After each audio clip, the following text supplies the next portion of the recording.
পাতাল থেকে ঘুরে হলেও রাইকে খুঁজে বার করবে অনির্বাণ। হ্যাঁ বন্ধুরা, ভিডিওতে লাইক দিয়ে দেখতে থাকুন। স্টেশনে তন্ন তন্ন করে খোঁজা সত্ত্বেও যখন অনির্বাণ কোনো মতেই রাইয়ের খোঁজ বার করতে না পারে, এক পর্যায়ে স্টেশনে যখন ট্রেনটা ছুটতে যায়, ঠিক সেই মুহূর্তে ছুটে যাওয়া ট্রেনের মধ্যে অনির্বাণ চেপে বসে আর বলতে থাকে যে না, এই স্টেশনে গন্তব্য যেখানে সেখানেই না হয় আমি আমার ভাগ্য নির্ধারণ করব। অন্যদিকে রাইয়ের পেছন করতে করতে যখন অবশেষে পুরুলিয়া অবধি পৌঁছে যায় অনির্বাণ, ঠিক সেই সময় অনির্বাণ সেই স্টেশনে নামা মাত্র অনির্বাণ বলতে থাকে যে তাহলে না হয় আমাদের জীবনের নতুন অধ্যায়টা এই পুরুলিয়া থেকেই শুরু হলো রাই। আমি প্রয়োজনে তোমাকে পাতাল খুঁড়ে হলো আমি তোমাকে অবশ্যই খুঁজে বার করব। আমি আমার সন্তানকে কোনো মতেই একা বড় হতে দিব না, কারণ এরকম একটা সুখবর হয়তো বা এই সিচুয়েশনে আমার তোমার পাশে থাকার কথা, তোমাকে সঙ্গ দেওয়ার কথা, কিন্তু তা না করে তুমি আমার সন্তানকে আমার কাছ থেকে বঞ্চিত করবে, সেটা আমি কোনো মতেই সহ্য করবো না। কারণ অনেক অপেক্ষার পরে অবশেষে আমার জীবনে এই কাঙ্ক্ষিত দিনটা এসেছে, আর এই দিনটা আমি কোনো মতেই তোমাকে একা উপভোগ করতে দিব না। আমরা দুজনে যখন এই সন্তানটা জন্য অধীর আগ্রহে অপেক্ষা করেছি, তাই এই সন্তানকে জন্ম দেওয়ার দায়িত্বটাও শুধুমাত্র তোমার একার নয়। এই সন্তানের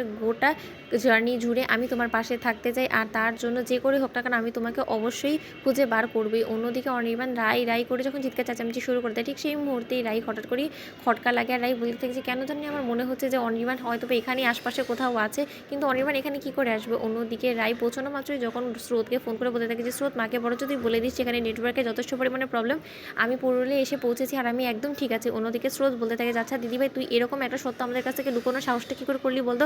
তুই যে প্রেগনেন্ট, তুই এই জিনিসটা আমাদের কাছ থেকে কেন লুকোলি বলতো? আমরা কি সেই অধিকারটা রাখি না বলতো? তোর জীবনে এত বড় একটা গুড নিউজ তুই আমাদের সকলের কাছ থেকে লুকিয়ে যেতে পারলি, আমাদেরকে এতটাই তুই পর করে দিয়েছিস, এরপরে তো দেখা যাবে যে সেই পুরুলিয়াতেই তুই বসে যাবি, আর কোনোদিনও আমাদের কথা ভাববিও না আর আমাদের কথা মনেও করবি না।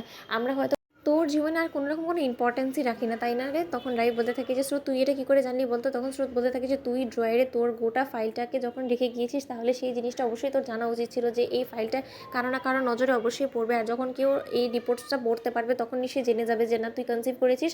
তাহলে তুই এরকমটা কেন করলি বলতো? দিদিভাই তুই যদি আমাদেরকে বলতিস তাহলে আর যাই হোক না কেন তোকে আমরা কোনো মতে যেতে দিতাম না, আমরা এখানেই তোকে আটকে দিতাম। তখন রাই বলতে থাকে যে এর জন্যই তো তোদের কাউকে আমি জানাইনি, কারণ আমি চাই যে আমার এই সন্তান জন্মের আগে থেকেই নিজের মায়ের এই কষ্টটা উপভোগ করুক, ও বুঝুক যে না, ওর মা কতটা তিলে তিলে কষ্ট করে ওকে এই পৃথিবীর আলো দেখাবে। তখন স্রোত বলতে থাকে যে দিদিভাই তুই এতটা নিষ্ঠুর কী করে হতে পারলি বলতো? এই গোটা পরিবারের স্নেহ এবং ভালোবাসা থেকে তুই তো সন্তানকে কী করে বঞ্চিত করতে পারিস? তার থেকেও বড় কথা, তুই অনি দাদাভাইকেও দিয়ে এই জিনিসটা জানানোটা প্রয়োজন বলে মনে করিসনি? যেখানে কিনা তুইও খুব ভালো করে জানিস যে তোর গর্বে থাকা এই সন্তানের বাবা অনির্বাণ দাদাভাই, এই জিনিসটা জানার অধিকার অবশ্যই অনি দাদাভাই রাখে, কারণ তোর মধ্যে যতই ডিভোর্স হয়ে যাক না কেন, কিন্তু অনি দাদাভাই যে সন্তানের বাবা সেটা তো তুই কোনো মতে অস্বীকার করতে পারিস না, তাই না? তখন রাই বলতে থাকে যে আমি অস্বীকার করতে চাই না, কিন্তু তার সত্ত্বেও আমি অনির্বাণের পরিচয়ও আমার বা সন্তানকে আমি দিতে চাই না, কারণ আমি চাই না যে ও বাবার উপরে ডিপেন্ডেন্ট হোক। তো বন্ধুরা, ভিডিওর ভালো লাগলে লাইক এবং শেয়ার করে সাবস্ক্রাইব করতে ভুলো না।